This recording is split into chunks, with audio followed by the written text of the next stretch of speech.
Bonjour à tous, j'espère que vous allez bien. Aujourd'hui on se retrouve pour une petite vidéo classique achat manga mensuel parce que c'est le genre de vidéo que vous aimez bien. Et aujourd'hui on commence tout de suite, voilà, on perd pas de temps, avec Worms que je n'ai pas encore lu, mais le synopsis je le trouve très intéressant. Pourquoi? Parce qu'en fait c'est des femmes qui s'engagent à aller dans l'armée afin de combattre des extraterrestres. Et en fait quand elles s'engagent dans l'armée elles ne savent pas tout de suite mais elles vont avoir implanté en elles un embryon, un fœtus d'alien qui va leur octroyer, on emploie des mots complexes un peu, tu vois, enfin non mais des mots qu'on emploie peu quoi, qui vont leur octroyer du coup certaines capacités surhumaines, dont la téléportation. Je sais pas si on aura d'autres parce que je sais plus, il me semble pas, je sais plus, je l'ai pas lu. Mais je trouvais ça très intéressant, ce sera une série en 5 tomes, je le vois derrière, c'est écrit. Et non, très intriguant je trouve. Et j'ai déjà eu une petite idée d'introduction que je ne ferai pas, je ferai pas forcément de vidéo dessus. Mais j'ai eu l'idée, après on verra, ce sera selon la lecture, selon le feeling que j'ai avec ce titre, et ma motivation. Nine Live Man, un amour à sens unique. Je suis nul en anglais, j'essaie de faire des progrès, je regarde beaucoup de trucs en VO et tout ça, parce que c'est important pour mon travail et tout ça, et donc j'essaie. Et bon, je suis nul quand même, mais voilà. Et je l'ai pas lu non plus, mais c'est un manga tranche de vie et en ce moment j'ai besoin, je pense, de lire du tranche de vie et des trucs un peu plus détente que du classique, que de la lecture classique que je lis d'habitude en fait. Donc je peux pas vous dire grand chose, je l'ai pas encore lu, mais ça je sais pas si je ferai une vidéo dessus, mais à mon avis un post Instagram, 90% de chance que oui. Asadora tome 4, je suis frustré, je le dis. Parce que j'ai l'impression qu'on arrive sur une conclusion d'ici 1 à 2 tomes. C'est un avis. Je n'en suis pas sûr, mais j'ai l'impression que ça pourrait arriver d'ici 1 à 2 tomes. Et donc, j'ai pas envie que ça se termine déjà. Mais j'aime énormément Asadora, j'ai adoré les tomes, j'ai adoré la lecture, le développement des personnages je le trouve fantastique, l'intrigue est totalement folle à chaque fois, il se passe des trucs dans des trucs et tu t'attaches à des personnages où tu te dis genre ah, on sait qu'à un moment il va se passer un truc énorme et du coup t'as extrêmement peur pour beaucoup de personnages. Et c'est ça la force aussi de Naoki Urasawa, je pense, c'est arriver à nous présenter tout un truc fou avec un scénario qui pourtant pourrait sembler assez simple, parce que pour ceux qui savent pas, c'est un peu une sorte de Godzilla à la sauce Naoki Urasawa. Enfin, il y a une grosse créature, et voilà, ça va semer la merde, la créature on la voit pas en plus, du coup t'es toi-même intrigué par comment elle va être, ce qui va se passer et tout ça. Et franchement, j'adore. On enchaîne avec Shaman King. J'ai lu ce tome et pour moi c'est toujours une lecture très plaisir, très détente, parce que Shaman King était le premier manga que j'avais acheté avec mes sous à moi, mes propres sous, mon argent de poche qu'on me donnait quand j'étais petit. Et enfin mon argent de poche, enfin ben grand mot, l'argent que j'avais une fois tous les 10 mois. Et non, vraiment cool. Et du coup c'est un plaisir un peu de redécouvrir cette œuvre avec mon œil d'adulte. J'aime bien, ça a beaucoup d'émotions du coup. On continue avec Beastars tome 15, que j'ai trouvé fantastique. Il y a de plus en plus de révélations, t'as de plus en plus de choses qui se mettent en place et tu te dis genre merde, comment ça va finir? Parce que le manga est se conclut en 22 volumes. On est au 15e, donc on approche pas mal de la conclusion. Dans 7 tomes, c'est fini. Et enfin, c'est fou, les personnages qu'elle arrive à créer par Itagaki, je trouve ça dingue. Et j'adore Beastars. J'ai pas envie de trop spoil. Merci à tous ceux aussi qui vont sur ma vidéo que vaut l'animé Beastars. Il y a des travaux. Je sais pas si vous entendez. Bref, parce que du coup, je sais que cette vidéo fonctionne bien. On échange énormément avec toute la communauté sur cet animé, justement, Beastars, qui plaît énormément. Et je comprends pourquoi. Et merci à tous ceux aussi qui viennent avec moi, qui discutent sur pas mal de choses autour de cette série, ça me fait énormément plaisir. Et on continue avec Rent a Girlfriend, tu vois mon accent anglais il est pas si dégueulasse. Manga où j'avais été en fait très intrigué par le trailer de l'animé, que j'ai même pas regardé. Et et quand l'annonce du manga a été faite, je me suis dit je vais prendre le tome 1 et on verra bien, parce que c'est un manga un peu tranche de vie, assez particulier aussi, parce qu'un mec se fait larguer par sa copine et du coup en fait il a envie de louer les services d'une fille qui se fait passer donc pour sa petite amie pendant le laps de temps où elle est louée quoi. C'est bizarre en fait comme scénario. Mais enfin il se passe des situations quelque peu cocasses. Et non, je trouve ça très drôle, très bien travaillé, très bien amené. Le dessin est parfois... la tête du personnage parfois je la trouve moche. Mais c'est normal, c'est les situations qui le veulent. Et non, j'aime beaucoup, je trouve ça drôle. Par contre c'est en 18 volumes. J'aurais peut-être dû me renseigner avant de l'acheter parce que du coup je m'engage dans une série qui va être longue.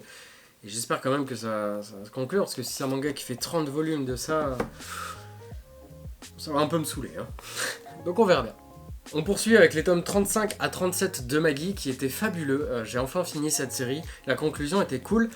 Petit pincement au cœur quand j'ai fini la série, puisque bien évidemment, si vous le savez peut-être, mais ça a été la deuxième revue manga que j'ai faite sur ma chaîne, premier manga japonais que j'ai présenté. Et donc ça fait quelque chose d'avoir fini la série alors que je l'ai commencé et à vous en parler. Enfin, au tout début, quoi, ça montre une évolution dans le temps et tout ça, et je suis content d'un côté d'avoir fini ça, mais quand même ça a été compliqué, et compliqué surtout à la lecture. Parce que Shinobu Otaka, elle aime bien te balancer 500 trucs qu'elle a en tête de son univers, mais moi elle me perd, mais à une vitesse. Par exemple, quand on arrive au passage avec Solomon, je vous dis pas ce qui se passe, machin et tout ça, mais où il y a toutes ces explications, t'es là genre, waouh, faut que je retienne tout ça pour la suite. Et j'avais fait une pause, je me souviens, pendant un bon moment sur Maggie, c'est pour ça que j'ai fini Maggie que maintenant. Et quand j'ai repris la lecture, c'est justement avec les trucs de Solomon, et j'étais en mode genre, waouh, mais en fait, tu rates. Enfin, tu fais une pause pendant un temps, mais t'es perdu. Et, elle aussi devait être perdue. On enchaîne avec Blue Flag tome 8.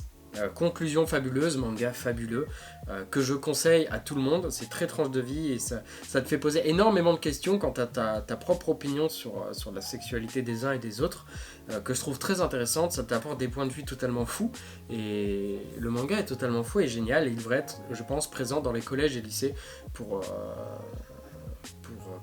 beaucoup de raisons. J'ai pas envie de tout énumérer parce que je vais me perdre, je le sais très bien. Mais en tout cas, je sais que Blue Flag est un titre qui fait énormément parler de lui et c'est absolument normal. Et j'espère qu'il aura un animé parce que franchement, il le mérite et il mérite qu'il soit bien plus populaire qu'il ne l'est déjà au travers de juste cet tomes. Parce que je sais qu'il y a énormément de gens qui me demandent à chaque fois de faire des présentations d'animés. Je ne le fais pas parce que je regarde très peu d'animés, je préfère en général lire.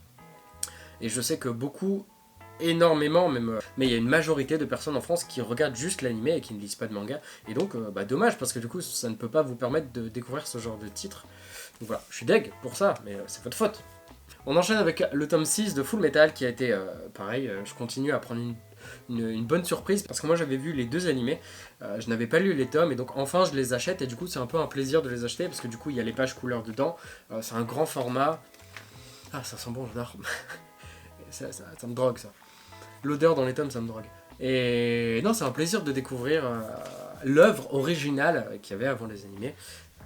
Et voilà, pas grand chose d'autre à dire. Animeland Extra, que je lis occasionnellement, surtout quand je vais faire caca. Voilà. Et c'est un plaisir, il y a pas mal d'articles qui sont très intéressants et très bien traités, très bien amenés surtout, et des choses qu'on voit pas forcément sur internet, ou alors qu'on prend pas la peine de chercher, et c'est pour ça que j'aime beaucoup Animeland. On continue avec, j'avais oublié de le dire celui-là, Nos meilleures vies, qui est un manga pareil, tranche de vie, que je trouve fantastique, fabuleux, parce que ça t'apporte beaucoup de choses. Quand tu es jeune actif, quand tu commences à rentrer dans la vie professionnelle, donc que tu commences un premier job ou ton premier travail où tu as fait énormément d'études pour faire ce travail, parce que finalement ça peut ne pas te passionner, donc c'est un peu une remise en question sur certaines choses, et j'ai trouvé ça fort et très intéressant. C'est un peu dans le même style, je trouve, que Solanine, bien que Solanine est pour moi imbattable en son genre, parce que Solanine, il te met les larmes, il y a trop d'émotions dans Solanine.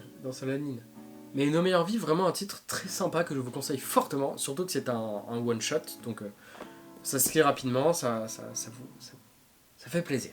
Et on va terminer avec Aya et la sorcière, qui est donc le conte, le roman, avec des illustrations et tout ça, donc plus destiné bien évidemment à un jeune public, mais je trouve ça vraiment cool d'avoir des bonnes illustrations dedans, parce que j'aime bien le dessin. Et surtout que c'est des illustrations avec un style assez particulier, je vais essayer de vous en trouver une. Genre ça, tu vois, genre avec les couleurs et tout, ça claque, c'est beau. Moi je sais pas faire d'aquarelle comme ça, ok, je suis nul là-dessus. Mais j'ai pas vu le film encore, donc je l'ai pas encore lu, parce que peut-être que je ferai une vidéo du roman au film, du conte au film, je sais pas encore. Il y a beaucoup de projets comme ça que j'ai en tête et que je ne fais pas parce que ça demande énormément de temps et que j'ai un peu moins de temps. Enfin voilà, j'ai beaucoup parlé d'un coup, d'une traite, je me fatigue tout seul. Merci infiniment à vous si vous êtes encore présents. Je tiens à vous dire merci beaucoup parce que ça me fait plaisir que vous écoutiez un peu tout ce que j'ai à dire, mes petits points de vue jusqu'à la fin. Je sais qu'aussi il y a un peu moins de vidéos en ce moment pour plusieurs raisons.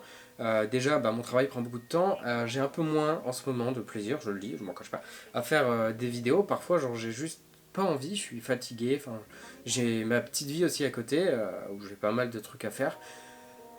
Et du coup, genre, pas de motivation. Et donc, par exemple, ma vidéo J.K. Rose Explore Car in Another World, j'ai eu énormément de plaisir à la faire parce que l'intro, quand je l'ai écrite, elle m'a tué de rire, ça m'a fait rire. Alors que c'est une intro avec mon humour, hein, donc faut pas vous attendre à grand chose. Mais j'ai bien aimé. Et donc, ça a été vraiment cool à faire, à tourner, à monter, à écrire. Et voilà, je sais même pas si j'étais net jusqu'au bout parce que là je suis fort reculé. Je vous dis, je sais pas quoi dire d'autre. Je sais pas, j'ai l'impression de vous devoir quelque chose alors que je fais un peu les vidéos quand je le sens, quoi, quand j'en ai envie. J'ai pas une obligation envers ma communauté. Parce que sinon, au bout d'un moment, ça va se voir que j'ai pas envie de faire ces vidéos et ça va vous saouler parce que du coup, le contenu est moins intéressant parce que je me donne moins dans les vidéos à ce moment-là. Enfin voilà, je vous dis donc à très bientôt pour de prochaines vidéos. On n'oublie pas le traditionnel bisou sur les fesses. Je viens de baver un peu. Dégueulasse.